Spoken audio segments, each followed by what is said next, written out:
Pass দিছে আমি গোল করছি আমরা ভাই গাড়ির উপরে চড়ছি আমার দেখে মনে হয় যে না কিছু পারবে না কিন্তু আমি কাম ঘটাই দিই আমাকে দেখলে মনে হয় না কিন্তু আমি কাম ঘটিয়ে দিতে পারি।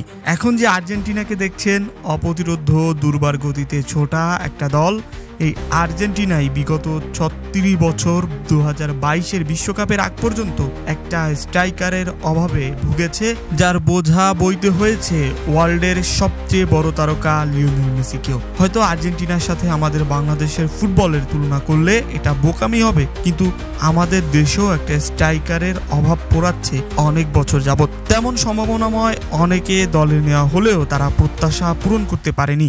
ভিনদেশিদের বাংলাদেশি নাগরিক বানিয়েও সেই অভাব পূরণ করতে পারেনি বাংলাদেশ ফুটবল ফেডারেশন। তবে জামাল ভুঁইয়া, তারেক কাজীদের প্রত্যাবর্তনের পর বাংলাদেশ ফুটবল এক ধাপ এগিয়েছে, তাও ঘুরে ফিরে সেই স্ট্রাইকারের অভাব পুড়িয়েছে বাংলাদেশ ফুটবলকে।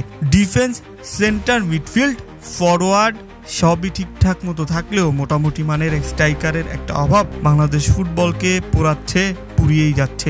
এখন আবার বইছে হামজা ফাগুনের ছোঁয়া, হয়তো বা বদলে যেতে পারে বাংলাদেশ ফুটবলের ইতিহাস। আর এই হামজা চৌধুরীর দেখানো পথে হাঁটতে ইচ্ছুক আরো অনেক প্রবাসী ফুটবলার। তবে আজকে যাকে নিয়ে কথা বলছি সে আমাদের বাংলাদেশীয় রাইজিং সুপারস্টার, উদীয়মান তরুণ তারকা আলামিন।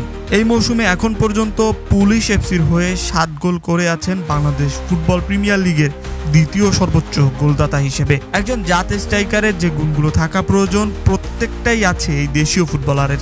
একজন স্ট্রাইকারের সবচেয়ে বড় গুণ হতে হবে সঠিক সময়ে সঠিক পজিশনে থাকা, যাতে গোলের চান্স খুব কম মিস হয়। এই ভিডিওতে আমি কয়েকটা গোলের নমুনা আপনাদের দেখাচ্ছি, যা দেখলে আপনারা বুঝতেই পারবেন যে এই আলামিনের ভেতরে আসলেই সম্ভাবনাময় অনেক কিছুই আছে। যদি বাংলাদেশ ফুটবল ফেডারেশন তাকে সঠিকভাবে গাইডলাইন দেয়, হয়তোবা আমরা পেতে যাচ্ছি একটা ভালো মানের স্ট্রাইকার। হয়তোবা আমাদের বহুদিনের আক্ষেপ পূরণ হতে পারে বাংলাদেশি এই তরুণ উদীয়মান স্ট্রাইকার আলামিনের হাত ধরেই।